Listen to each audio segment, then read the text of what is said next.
अगर आप इस क्लास को स्टार्ट किए हो तो आपको मैं ऑलरेडी एलिगेशन सिखा चुका हूँ, आपको मैं ऑलरेडी वेटेड एवरेज सिखा चुका हूँ, weighted average in percentage, alligation in profit loss. तो आप इस वीडियो को यहीं पे स्टॉप करो, जाओ रिवाइज करो। उसे रिवाइज करने के बाद एक बात और बता दूं कि मैं इस सेशन के बाद 2 सेशन एलिगेशन के ऊपर दूंगा। उस एलिगेशन में जिस चैप्टर तक आप पढ़े होंगे उस चैप्टर तक सारे सवाल कर लेना। हो सकता है टीएसडी के कुछ सवाल हो, टाइम एंड वर्क के कुछ सवाल हो, तो आपको थोड़ी डिफिकल्टी फेस हो, तो वो 2 चैप्टर करने के बाद और एक एवरेज, इन 3 चैप्टर को भी मैंने कराया नहीं है। इस 3 चैप्टर को करने के बाद उस टाइप के सवाल समझ में आ जाएगा। ठीक है, तो आप अगर रिवाइज करके आ गए होंगे तो इन सवालों को करना स्टार्ट करो। मैंने जब मिक्सचर का 5th या 6th लेक्चर पढ़ाया था, जो भी था इसके पहले वाला, उसमें क्या सिखाया था, उसका सेकंड पार्ट है ये। उसी टाइम बोला था ये एक टाइप का सवाल आता है। देखो इस सवाल को समझना इसके लैंग्वेज से ही समझना। बोला है N alloy contains a mixture of 2 metals X and Y in the ratio 2:3. The second alloy contains a mixture of the same metal X and Y in the ratio 7:3. कहानी यह है कि एक जगह 2:3 में है और सेम चीज एक जगह 7:3 में है। देखो ध्यान से, इसके पहले टाइप में क्या सवाल था कि उन्हें इस रेशियो में मिला दिया जा रहा है, तो बताइए फाइनल रेशियो क्या होगा। यहां पे क्या है ना, बोला गया है उन्हें किस रेशियो में मिलाया जाए कि जो नया आए उसमें 50% मेटल X हो। अगर नया में 50% मेटल X होगा तो 50% मेटल Y होगा। इंटविस जो नया आ रहा है उसमें 1:1 हो। जब मैं इसको और इसको मिला दिया तो 1:1 आना चाहिए। एलिगेशन क्या सिखाया था, ध्यान से सुनो, ध्यान से। एलिगेशन सिखाया था कि एक सर्टेन क्वांटिटी है, एक सर्टेन क्वांटिटी है, और जब दोनों को मिलाने से एक सर्टेन क्वांटिटी बनता है तो एलिगेशन यूज करो। यही सिखाया था ना। और वेटेड एवरेज क्या था, जो कि पास्ट क्लास था, उसमें वेटेड एवरेज भी लग जाएगा। एक सर्टेन क्वांटिटी का कुछ ग्राम, कुछ केजी, एक सर्टेन क्वांटिटी का कुछ, दोनों को मिला के एक नया जो रेशियो आ रहा है ना, वो दोनों का वेटेड एवरेज है, एवरेज है। और जो इन दोनों को मिलाने से एवरेज आ रहा है, ये आ रहा है, तो किस रेशियो में इन्हें मिलाया गया निकाल लो। ऑलरेडी सिखा चुका हूं, अब आ जाओ रेशियो लगाने सिखाता हूं। आपको पहला काम क्या करना है, जब भी ऐसे सवालों में एलिगेशन लगाओ तो किसी एक मेटल को, किसी एक क्वांटिटी को पकड़ लो। Either you can go with X और you can go with Y। तो मैं बारी बारी से इसके सारे एस्पेक्ट को डिस्कस करूंगा एक सवाल से, और आगे के सवालों को जल्दी करा दूंगा। तो मैं चाहता हूं कि आप इसे नोट करना, क्योंकि मैं बोर्ड पे पूरा लिख नहीं पाऊंगा, जगह कम पड़ जाएगा। देखो मैं बोलूं कि जो पहला एलॉय था उसमें X की मात्रा क्या थी। सर टोटल था 2 3 5, उसमें से 2 था मेरा X। तो अगर मैं X का बात करूं तो एक जगह 2/5 है। ठीक, मैं बोलूं दूसरे मेटल में X कितना है, सर टोटल था 7 3 10, उसमें से 7 मेरा X है। दूसरी जगह X था 7/10। और जब मैं एक जगह का 2/5X, एक जगह के 7/10X, आप ऐसे भी सोच सकते हो यहाँ पे 40%, यहाँ पे 70% है, फाइनल 50% आ रहा है। 2/5 का परसेंटेज वैल्यू क्या होता है, 40%, 7/10 का होता है 70%। अभी सोचने सिखाऊंगा मैं, टेंशन नहीं लो, धीरे धीरे। अगर सीधा स्टेप पे भागेंगे तो दिक्कत होगा। X का एक जगह का 2/5, X का एक जगह का 7/10 जब मिला तो एक दूसरे जगह जो X आ रहा है वो 50% हो रहा है। मतलब अगर 50% X है तो 50% Y होगा। तो जो फाइनल रेशियो है 1:1 आ रहा है। इट मीन जो मिलने वाला पार्ट है वो 1/2 है। अब अगला चीज जो एलिगेशन में सिखाया था कि हमेशा छोटे से छोटे को घटाना है बड़े वाले से। अब मैं बोलूं तो 1/2 बड़ा है 2/5 से, तो यहां जो आएगा 1/2 माइनस 2/5, और यहां जो आएगा 7/10 माइनस 1/2। इन्हें इसी रेशियो में मिलाया गया है। अगर मैं माइनस करूं तो इसको क्या लिख सकता हूं, 5/10, तो 7 से 5 गया 2/10। अगर मैं इसे देखूं तो क्या लिखूंगा, 5 और 2 दूना 4, 1/10। 10 से 10 खत्म, 2:1 में मिलाया गया होगा, तब जाके ये 1:1 में आया होगा। अभी मैं एक सोचने का तरीका बताया। अब मैं अगर चाहता दिख जाता, अगर नहीं दिखा तो कोई बात नहीं, ये उतना जरूरी नहीं है जो अभी बताऊंगा, कि ये 2/5 का मतलब क्या होता है, 40%। 7/10 का मतलब होता है 70%, और 1/2 का मतलब होता है 50%। 70 से 50 गया 20, 50 से 40 गया 10, 2:1। ये अगर नहीं दिखा तो कोई उतनी बड़ी बात नहीं है, इसे छोड़ते हैं। इस पार्ट को नोट कर लिए क्या, पॉज करके नोट करो। आप सेम काम y के साथ भी कर सकते थे, ऐसा मतलब जरूरी नहीं है कि सिर्फ x के साथ ही किया जा सकता है। क्या हो गया इसे, मैं इस पार्ट को भी मिटाता हूं, इसको मिटाता हूं। देखो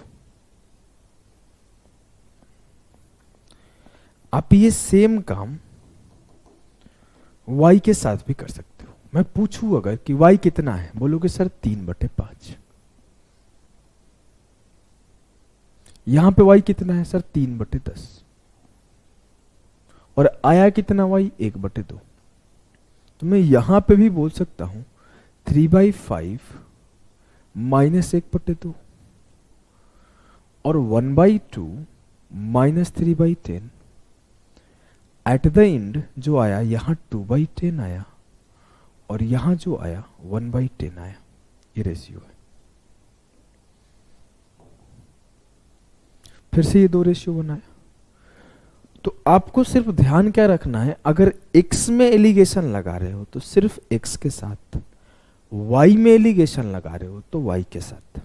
क्लियर, ठीक है। इस पार्ट को नोट डाउन कर लेना कि x में एलिगेशन लगाओगे तो x के साथ, y में एलिगेशन लगाओगे तो y के साथ। अब एक चीज और सिखाता हूं, ध्यान से देखना।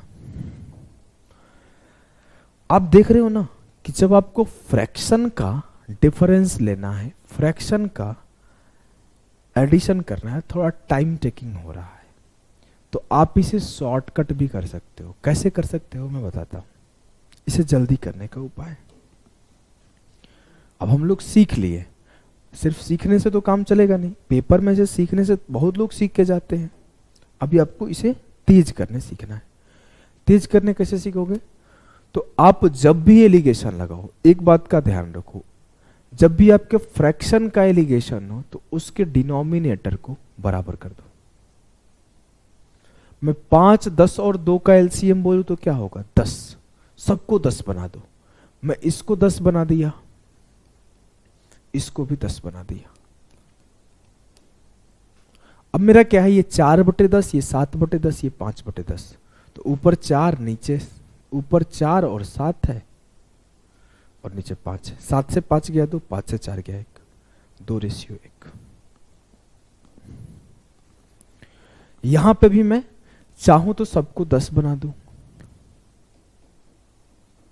तो ये क्या हो गया, 6, 3, 5। 6 से 5 गया 1, 5 से 3 गया 2, 2:1। अपन लोगों ने क्या क्या सीखा, पॉज करो, रोको, समझो। हमने ये सीखा कि अगर एलिगेशन लगाऊंगा तो कहां लगाऊंगा, जब दो क्वांटिटी को मिलाया गया है किसी सर्टेन रेशियो में और फाइनल रेशियो पता है उसको क्या मिला है, फर्स्ट। सेकंड, अगर मैं जिस क्वांटिटी के साथ एलिगेशन लगाऊंगा उसका पहला, उसका दूसरा और उसका फाइनल, चाहे वो एक्स हो, चाहे वो मिल्क मिल्क मिल्क हो, चाहे वो वाटर वाटर वाटर हो, चाहे वो एल्युमिनियम एल्युमिनियम एल्युमिनियम हो, सर्टेन फिक्स क्वांटिटी चाहिए। तीसरा, अगर वो फ्रैक्शन में है तो मैं डिनोमिनेटर को इक्वल करके जल्दी कर लूंगा। ठीक है, इस तीनों पॉइंट से आगे के सवाल को निपटाते हैं। चलो पॉज करके इसे निपटाओ। सवाल ये है कि ए और बी 7:8 में है, कॉपर और जिंक में। In what ratio should A and B B mixed, किस रेशियो में ए और बी को मिलाना चाहिए। कि जो नया एलॉय सी आ रहा है वो 2:1 में है। मुझे किसी एक को पकड़ लेना है, मैंने कॉपर को मैंने पकड़ लेना है। तो कॉपर कितना होगा, 7 है, 7, 8, 15 में से, तो 7/15। 4 है, 4, 1, 5 में से, तो 4/5। और 2 है, 2, 1, 3 में से, 2/3। सबको 15 बना लेते हैं, सबको 15 बना लेते हैं। ये कितना हुआ 7, ये कितना हुआ 12, ये 10। 10 से 7 गया 3, 12 से 10 गया 2। एक बार फिर से समझाऊं क्या, एक बार फिर से समझाऊं। देखो कॉपर कितना है 7, कितने में से, 7, 8, 15 में से, तो कॉपर 7/15। कॉपर कितना है 4, कितने में से, 4, 1, 5 में से, कॉपर कितना है 4/5। और कॉपर कितना है 2, 1, 3 में से 2। जब 7/15 4/5 को मिलाया हूं तो 2/3 आया है। ठीक है, मैंने बोला सबके बेस को बराबर कर दो, सबके बेस को यहां 3 होना चाहिए, सबके बेस को बराबर कर दिया। तो ये आया 7 की 7, ये आया 12 की 12, ये आया 10। 10 से 7 के 3, 12 से 10 के। चलो एक सवाल और करते हैं, कुछ और आपके मिक्सचर के सवाल एलिगेशन में करा दूंगा तो क्लियर हो जाएगा, बिल्कुल नहीं बचेगा, एलिगेशन के बाद बिल्कुल नहीं बचेगा। बोला गया है कि 2 कंटेनरों में दूध और पानी का मिश्रण 3:2 और 6:5 के अनुपात में है। इसको किस अनुपात में मिलाया जाए कि लास्ट में दूध और पानी 4:3 में है। कभी कभी कमीनापनी करते हैं और पानी और दूध लिख देंगे आपका टाइम बर्बाद करने के लिए। पहले में मिल्क 3 है, टोटल 3, 2, 5 में से 3/5। दूसरे में मिल्क मेरा 6 है, 6, 5, 11 में से। और तीसरे में मिल्क मेरा 4 है, 4, 3, 7 में से। 5, 11, 7 का एलसीएम कितना होगा सर, 5, 7, 35, 11। हाँ बहुत डिफिकल्ट हो गया। जब भी ऐसा केस आए कि बहुत डिफिकल्ट हो जाए, तीनों का तीनों प्राइम हो जाए, तो क्या करोगे, ध्यान से सुनना। सर मैं ये करूंगा कि इस दोनों के बेस से यहां मल्टीप्लाई कर दूंगा, इस दोनों के बेस से यहां, इस दोनों के बेस से यहां कर दूंगा, और इस दोनों के बेस से यहां कर दूंगा। अच्छा यहां 55 से होता ना, ऐसा हुआ क्यों, किसी का सवाल हो जाएगा ऐसा हुआ क्यों। अरे भाई एलसीएम पढ़े हो, हाँ 5, 7, 11 का एलसीएम क्या आएगा सर, कोई भी प्राइम नंबर का एलसीएम उसका मल्टीप्लिकेशन होता है, तो इसका मल्टीप्लिकेशन इसका एलसीएम होगा 5 × 7 × 11। मतलब 5 वाले में क्या मल्टीप्लाई करना है, 7 × 11, 7 वाले में 5 × 11, 11 वाले में 5 × 7, खत्म। बहुत आसान है। अब मैं अगर बोलूं लट्टे भाई पढ़ो 77 तिया 231, 35 छक्के 210, 55 चौके 220, यहां 10 हो गया, यहां 11 हो गया, खत्म। क्लियर, इतना आसानी से सॉल्व हो गया। आ जाओ इसके अदर वेरिएशन को पढ़ते हैं। इस टाइप के कुछ सवाल आपको एलिगेशन में और मिलेंगे अच्छे लेवल पे। 1 quality of rice at 45 per kg is mixed with another quality at certain rate in the ratio 3:2. If the mixture so formed is worth 50 per kg, what is the rate per kg of the second quality of rice? 45 kg के एक rice को मान लेते हैं x रुपए kg के एक rice के साथ मिला दिया गया, तो 50 में बिक रहा है, तो x का वैल्यू बताओ अगर उन्हें 3:2 में मिलाया गया है। एक वेटेड एवरेज वाला तरीका है। कैसे सर, पहले मैं वेटेड एवरेज सिखा देता हूं जिससे रिवाइज हो जाए, वैसे एलिगेशन यहां पे बेस्ट है। देखो 45 रुपए मान लेते हैं 3 kg था, 100 रुपए पर kg मान लिए 2 kg था, और जो मिला एट द एंड 50 में 3, 2, 5 kg था, तो 45 × 3 135। याद है कि नहीं याद है, x × 2 2x। ऐसे जनरली करते थे 3 + 2 5 बराबर 50, यही करते थे ना, ये इंटू ये अपॉन 3 + 2 बराबर 50 आता, तो 5 जाके 50 में मल्टीप्लाई हो जाता। तरीका यही था ना कि अगर ये a है, ये b है, ये x है, ये y है, तो ax + by upon x + y और जो इसका एवरेज आएगा वो सी आएगा। तो मैं वही बोला हूं कि जो सी है उसमें एक्स प्लस वाई से मल्टीप्लाई हो जाएगा एट द एंड इधर जाके, तो सी एक्स प्लस सी वाई होगा। तो या तो आप इसे 3+2 5 डिवाइड करके 50 लिखो, या फिर आप 5 इंटू 50 लिखो, बात तो बराबर है, बस आपका लिखने का तरीका बदल जाएगा। जैसे आपको लिखना है लिखो। वेटेड एवरेज की क्लास में पढ़ा चुका हूं, आपके प्रेजेंटेशन का वे बदल जाता है। एलिगेशन में ऐसे प्रेजेंट करते हो, वेटेड एवरेज में ऐसे प्रेजेंट करते हो। एट द एंड जो इसका तरीका है एक ही, एवरेज से सारा तरीका आया हुआ है। क्लियर है? तो मैं इसे ऐसे प्रेजेंट कर देता हूं कि लिखना कम पड़े। ठीक है, 135 प्लस 2x बराबर हो जाएगा 50 गुणे 5 250। 250 माइनस किया मैं, तो 2x बराबर हो गया 250 माइनस 135 115। x बराबर हो गया 57.5। जो बिका होगा x जिसका वैल्यू होगा वो 57.5 होगा। ये आपका वेटेड एवरेज। लेकिन मैं आपको बताया था वेटेड एवरेज तभी निकालू जब आपसे एवरेज पूछा है, जब आपसे एवरेज पूछा है।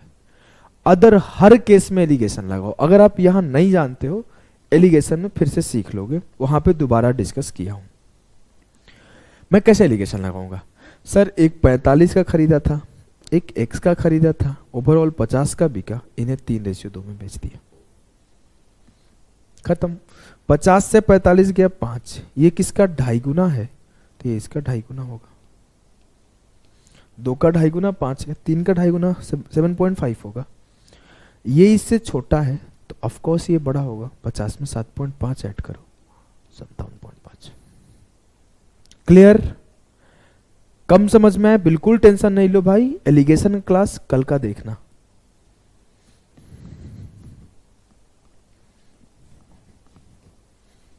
चलो,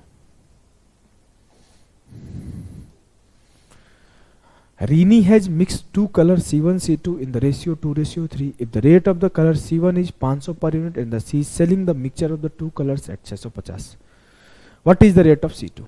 एक C1 है 500 रुपए पर केजी, C2 नहीं पता है, दोनों को मिला दिया 650 में बेच रहा है, बात ही खत्म। लगा दो 1 सेकंड में एलिगेशन।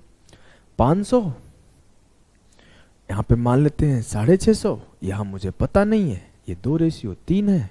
650 से 500 गया 150, ये 50 गुना है तो ये भी 50 गुना हो जाएगा, ये घटाया गया है तो ये जोड़ा जाएगा, खत्म। Yes sir. लेकिन प्रॉब्लम कहां है सर? इसमें प्रॉब्लम कहां है? अभी सिखाता हूं प्रॉब्लम कहां है। पहले इस सवाल को कर लो, CGL 2023 का सवाल है ये भी, कि two qualities of pulse X and Y of prices 100 and 150 पर KG are mixed in the ratio of 7:20, then what is the price of this mixture of pulses. अब यहां पे आप एलिगेशन लगाओगे तो दिक्कत होगा। You should go with weighted average. देखो बोला गया है कि 100 रुपए पर केजी के हिसाब से 7, 150 रुपए पर केजी के हिसाब से 20 यूनिट, ओवरऑल क्या आएगा। ऐसा मैं बिल्कुल नहीं बोल रहा हूं कि आप एलिगेशन लगा नहीं सकते। मैं एलिगेशन क्लास में ऐसे सवालों में एलिगेशन लगाने सिखाया हूं, लेकिन साथ ही साथ एक बात बताया हूं कि ऐसे जगह पे नहीं लगाओ, और रीजन भी बताया हूं कि यहां पे लगाओगे इससे अच्छा जल्दी सॉल्व करना है। देखो हमारा मोटिव सिर्फ नॉलेज ही नहीं है, हमारा मोटिव पेपर में क्वेश्चन सॉल्व करना है। अब मुझे पता है 3 केस बन रहा है तो 2 केस में ऐसे सॉल्व करूंगा, 1 केस में ऐसे सॉल्व करूंगा, बस बात खत्म। जल्दी कहां से सॉल्व होता है ध्यान रखना है। अब यहां पे अगर मैं लगाता भी हूं तो कैलकुलेशन बढ़ जाता है। मैं आपको एलिगेशन वाले क्लास में कैलकुलेशन कैसे तब भी बचना है सिखाया हूं। यहां पे बेस्ट क्या है, लगा दो weighted average. 100 into 7 700, 150 into 2 3000 upon 20 plus 7 27, 3700 upon 27। बड़ा अजीब है यार, काट लो। 137 है क्या आंसर? 27 से कम 27 10 बचा, 27 थी 81 9 बचा, 27 से कम 27 10 बचा, 27 थी 81 19 बचा, 27 छक्के 182, 27 छक्के 27 साते 189, 11 बच गया, 27 चौके 118, 137.4 के लगभग आ जाएगा। आप यहाँ पे डेविएशन से भी जा सकते हो। अगर आपको ध्यान हो तो परसेंटेज में मैंने डेविएशन सिखाया था कि अगर मैं एज्यूम कर लूँ कि 100 मेरा एवरेज है, तो ये कितना ज़्यादा है सर? ये 50 ज़्यादा है। कितने लोगों पे? 20 लोगों पे। 50 गुणे 20 कितना हुआ? 1000। इस 1000 को कहाँ पे डिस्ट्रीब्यूट करना है? 20 और 7 27 पे। तो इसको काटोगे तो ये आएगा 37 पॉइंट, लगभग 37 पॉइंट जो भी है, 37.324 जो भी है, 137। क्लियर? लगभग 137 आंसर होगा। ऐसे में क्यों बोल दिया लगभग आएगा? तो एक नंबर है, बहुत ही इंपॉर्टेंट नंबर है 999, जिसका डिस्कशन मैं करूंगा नंबर सिस्टम में। इसको 27 गुणे 37 लिखते हैं। रिकरिंग ऑफ डिजिट एक चैप्टर आएगा नंबर सिस्टम में, जहां पे आपको पता चलेगा कि एक 9 है तो एक रिकरिंग, 2 9 है तो 2 9 रिकरिंग, 3 9 है तो 3 रिकरिंग। और इस पे कैसे सवाल बनाया जाता है डिविजिबिलिटी में। एक 9 है तो एक डिजिट का सम, 2 9 है तो 2 डिजिट का सम, 3 9 है तो 3 डिजिट का सम। मतलब एक नंबर को मैं 2 केसेस 3 केसेस में पढ़ाऊंगा।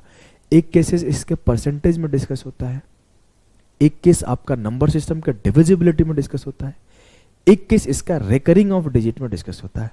जैसे मैं आपको परसेंटेज वाला यूज सिखाऊं तो आप लोगों को शायद याद होगा कि 1/27 होता है 3.70%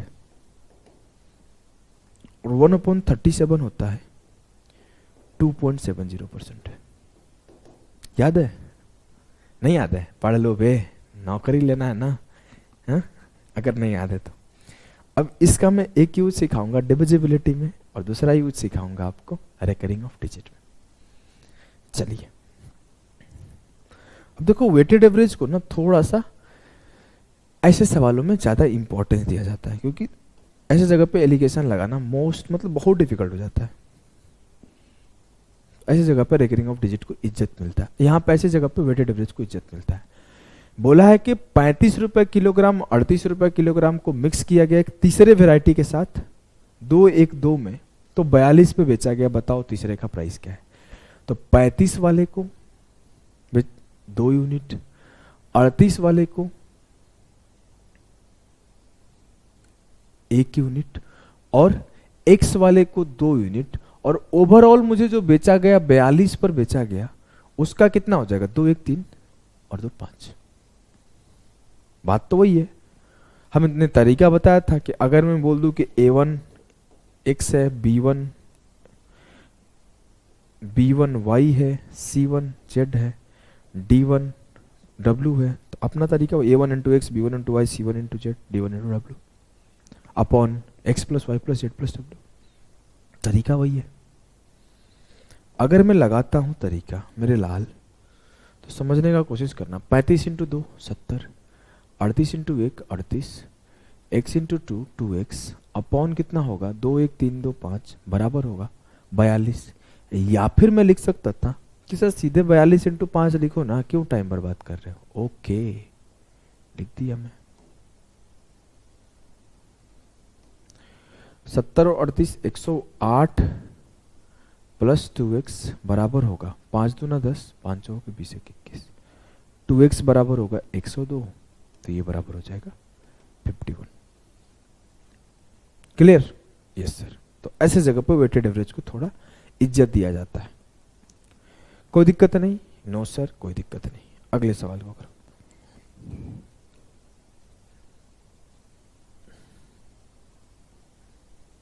चलो पॉज करो, कर दो वैसे ही कि 126 रुपए पर केजी, 135 रुपए पर केजी और थर्ड वेराइटी जिसका प्राइस पता नहीं है, 2 1 1 2 में मिलाया जाता है। 126 135 x 1:1 में मिलाया जाता है, तो मुझे 153 रुपए पर केजी मिलता है 4 किलो। मल्टीप्लाई किया तो 126 प्लस 135 प्लस 2x बराबर होगा 4 3 12, 4 5 20 और 4 1 4 1 5। गलती किया हूँ क्या? 612 होगा। मुझे पता नहीं क्यों 512 देख के जानते हो क्यों डाउट हुआ? चलो मैं बताता हूँ। जब मैं कैलकुलेशन मिस्टेक किया तो मैं अपना कैलकुलेशन कैसे पकड़ा? 512 जो है ना मेरे लाल, ये 8 का क्यूब है या फिर ये 2 to the power 9 है। मैं 512 लिख दिया, मुझे देखा क्या 512 कैसे हो गया? यहाँ तो 8 दिख ही नहीं रहा है। तो मैं कैलकुलेशन एरर किया तो यहाँ से पकड़ लिया कैलकुलेशन एरर। चलो जोड़ दूँ अगर तो 6 5 11 डेसिमल में आंसर आएगा। अच्छा सबके सब डेसिमल में है। 6 5 11 12 13 25 और एक 26। 2x बराबर होगा 612 माइनस 261 के। 2 से 1 गया 1, 11 से 6 गया 5, 5 से 2 गया 3। 2x बराबर है 351 साढ़े वही 17.5। x बराबर होगा 17 दूना 34 175.5। क्लियर? Yes sir. तो आपका मिक्सचर यहाँ पे होता है समाप्त। एलिगेशन पढ़ोगे पूरी तरीके से, मिक्सचर एलिगेशन समाप्त। फिर अपना या तो एवरेज स्टार्ट कर लेंगे या फिर कोई देखेंगे मन नहीं लगेगा तो जो मोस्ट इंपॉर्टेंट चैप्टर है टाइम स्पीड डिस्टेंस उसको स्टार्ट कर लेंगे, क्योंकि time speed distance is the most important chapter in arithmetic math. तो देखते हैं क्या स्टार्ट करते हैं। अभी के लिए इतना ही, बाय बाय।